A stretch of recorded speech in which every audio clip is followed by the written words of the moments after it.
우주에서 가장 무서운 존재가 뭔지 아십니까? 바로 블랙홀인데요.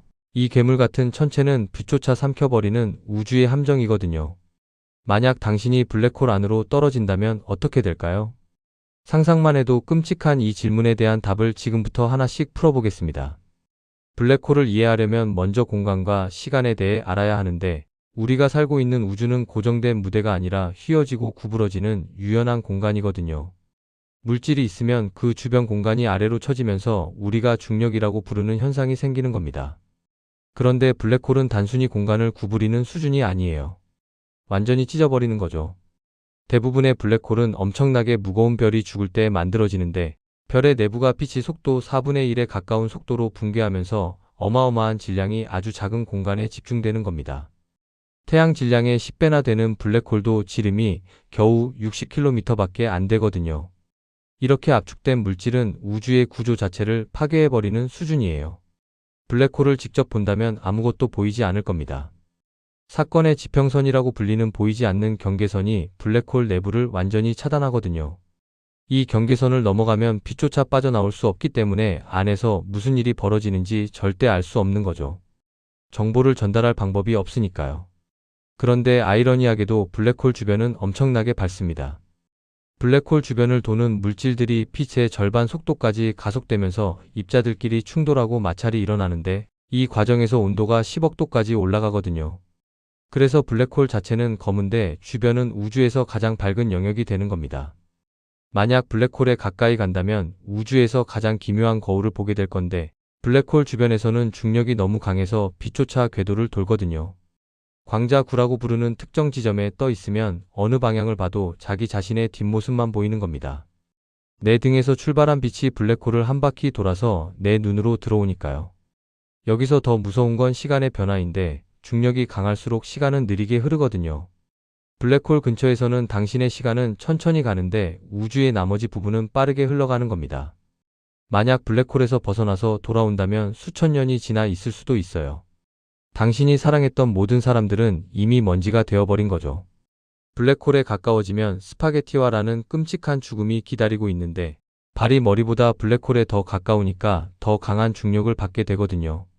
이 차이가 당신의 몸을 늘려서 찢어버리는 겁니다.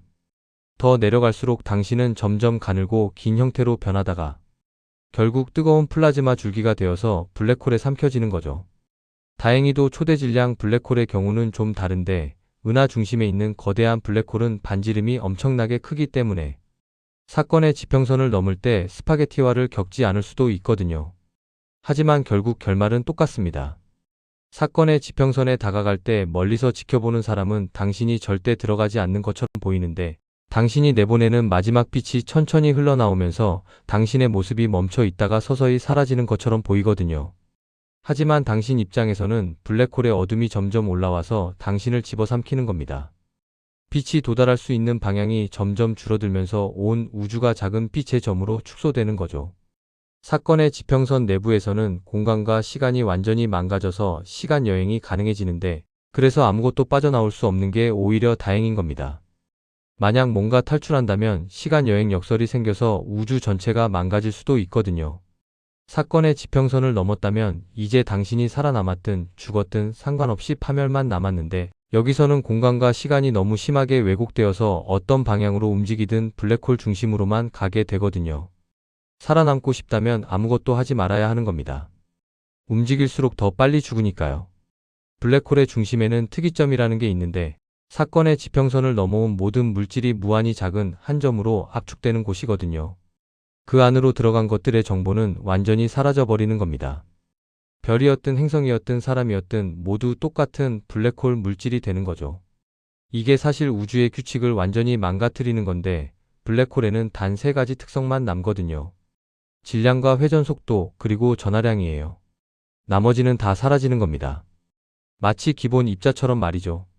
그래서 우주의 모든 블랙홀은 사실상 똑같다고 볼 수 있어요. 하지만 우리의 현재 이론으로는 특이점을 제대로 설명할 수 없는데, 일반 상대성 이론으로는 공간의 곡률이 무한대가 되고 밀도도 무한대가 되면서 수학적으로 말이 안 되는 상황이 벌어지거든요. 특이점은 표면도 없고 크기도 없어요.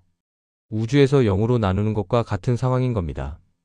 그래서 특이점이 실제로 존재하지 않거나 우리가 아는 것과 완전히 다른 무언가일 수도 있는데, 하지만 지금으로서는 우리가 가진 최고의 이론으로 얻을 수 있는 최선의 예측일 뿐이거든요. 게다가 우리가 블랙홀에 대해 알고 있는 거의 모든 건 회전하지 않는 이론적 블랙홀에 관한 거예요. 실제로는 모든 블랙홀이 회전하고 있을 가능성이 높은데, 블랙홀이 빠르게 회전하던 별의 죽음으로 만들어지니까 당연히 엄청난 속도로 돌고 있을 거거든요. 빛의 속도의 90%에 가까운 속도로 회전하는 블랙홀도 있어요. 그래서 실제 블랙홀은 우리가 생각하는 것보다 훨씬 더 복잡하고 이상한 겁니다. 회전하는 블랙홀의 특이점은 더욱 기괴한데, 회전 때문에 점이 아니라 고리 모양으로 부풀어 오르거든요. 이 회전이 너무 강력해서 공간 자체가 끌려가는데, 이걸 에르고스피어라고 부르는 영역이 만들어지는 겁니다. 여기서는 아무리 노력해도 가만히 있을 수 없어요. 공간과 시간의 소용돌이가 당신을 강제로 회전시키는 거죠. 그럼 블랙홀은 우주가 늙고 죽어가면서 어떻게 될까요? 이것도 확실하지는 않지만 호킹 복사라는 개념이 있는데, 양자장 이론에 따르면 진공 상태의 공간도 계속 끓고 있다고 보거든요. 물질과 반물질 쌍이 아무것도 없는 곳에서 생겨났다가 순식간에 사라지는 겁니다. 이게 사건의 지평선 근처에서 일어나면 한쪽 입자가 블랙홀 안으로 떨어질 수 있는데, 그러면 소멸하지 못하고 다른 입자가 탈출하게 되거든요. 이게 바로 호킹 폭사예요. 이 입자의 질량은 블랙홀에서 나와야 하니까 결국 블랙홀은 시간이 지나면서 조금씩 증발하는 겁니다.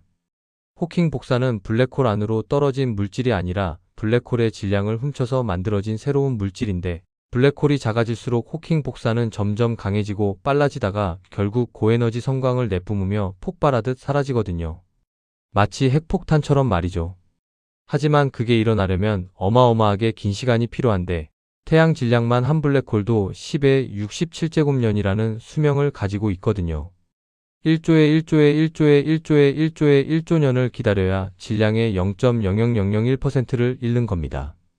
그런데 대부분의 블랙홀은 태양보다 훨씬 무거워요. 은하 중심의 초대 질량 블랙홀은 수명이 10의 100제곱년인데, 이게 얼마나 긴 시간인지 상상해보면 우주의 모든 입자 하나하나를 모래알로 만든 모래시계가 있다고 칠 때 100억 년마다 모래알 하나가 떨어지는 거예요. 그 모래가 다 떨어져도 블랙홀 수명의 1%도 지나지 않은 겁니다. 이런 시간 규모는 인간의 뇌로는 도저히 이해할 수 없는 수준이거든요. 우리가 블랙홀을 진정으로 이해할 수 있을까요? 내부에서 정말 무슨 일이 일어나는지 알 수 있을까요? 아무도 모르는데 우리는 겉모습만 관찰할 수 있고, 우리의 이론들도 아마 내부를 잘못 설명하고 있을 거거든요. 하지만 모든 걸 알지 못해도 괜찮아요. 그건 아직 할 일이 남아있다는 뜻이니까요. 풀어야 할 신비가 남아있고 생각해야 할 큰 아이디어들이 있다는 거죠. 그게 바로 인간이 과학을 하는 이유인데, 결국 우리에게는 마지막 블랙홀이 증발하기 전까지 생각할 시간이 아직 엄청나게 많이 남아있다는 걸 확신할 수 있거든요.